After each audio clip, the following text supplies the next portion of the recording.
जय श्री राम। किष्किंधा कांड का नवा सर्ग। सुग्रीव का श्री रामचंद्र जी को बाली के साथ अपने बैर होने का कारण बताना। रघुनंदन, बाली मेरे बड़े भाई हैं। उनमें शत्रु का संहार करने की शक्ति है। मेरे पिता ऋक्षराजा उनको बहुत मानते थे। वैर से पहले मेरे मन में भी उनके प्रति आदर का भाव था। पिता की मृत्यु के पश्चात मंत्रियों ने उन्हें ज्येष्ठ समझकर बानरों का राजा बनाया। वे सबके बड़े प्रिय थे, इसलिए किष्किंधा के राज्य पर प्रतिष्ठित किए गए थे। वे पिता पितामहों के विशाल राज्य का शासन करने लगे और मैं हर समय विनीत भाव से दास की भांति उनकी सेवा में रहने लगा। उस दिन मायावी नामक एक तेजस्वी दानव रहता था, जो मैं दानव का पुत्र और दुंदुभी का बड़ा भाई था। उसके साथ बाली का स्त्री के कारण बहुत बड़ा वैर हो गया था। एक दिन आधी रात के समय जब सब लोग सो गए, मायावी किष्किंधापुरी के दरवाजे पर आया और क्रोध में भरकर गर्जने तथा बाली को युद्ध के लिए ललकारने लगा। उसमें मेरे भाई सो रहे थे। उसका भैरव नाद सुनकर उनकी नींद खुल गई।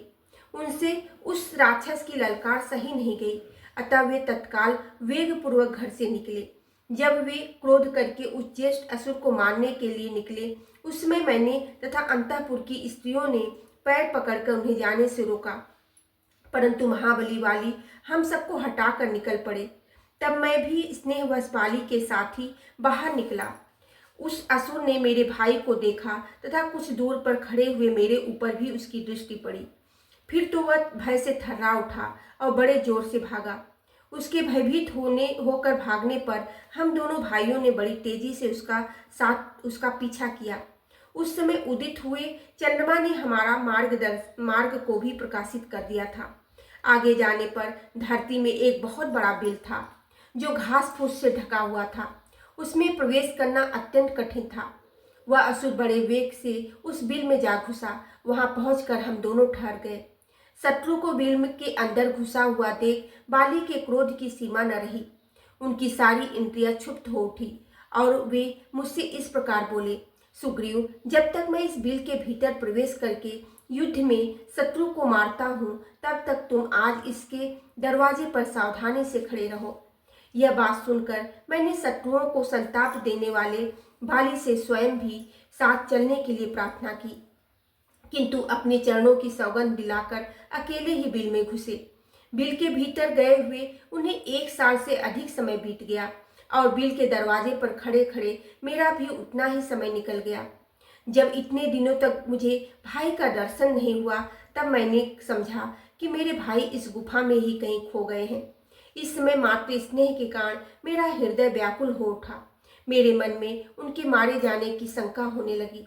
तदंतर दीर्घकाल के पश्चात उस बिल से सहसा फेन सहित खून की धारा निकली। उसे देखकर मैं बहुत दुखी हो गया।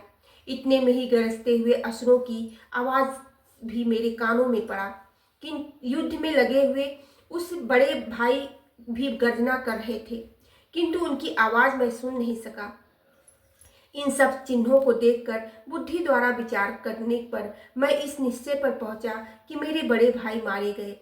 फिर तो उस गुफा के दरवाजे पर मैंने पर्वत के समान एक पत्थर की चट्टान रख दी और उसे बंद करके भाई को जलांजलि दे शोक से व्याकुल हुआ मैं किष्किंधापुरी में लौट आया। सखे, अधपि मैं इस यथार्थ बात को छिपा रहा था, तथापि मंत्रियों ने यत्न करके सुन लिया।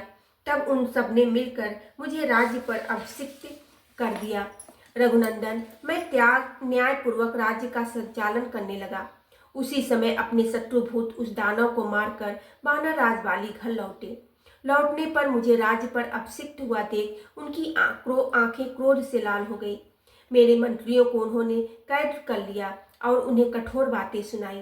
रघुवीर, अधपि मैं स्वयं भी उस पापी को कैद करने में समर्थ था, तो भी भाई के प्रति गुरु भाव होने के कारण मेरी बुद्धि में ऐसा विचार नहीं हुआ। इस प्रकार शत्रु का वध करके मेरे भाई ने उस समय नगर में प्रवेश किया।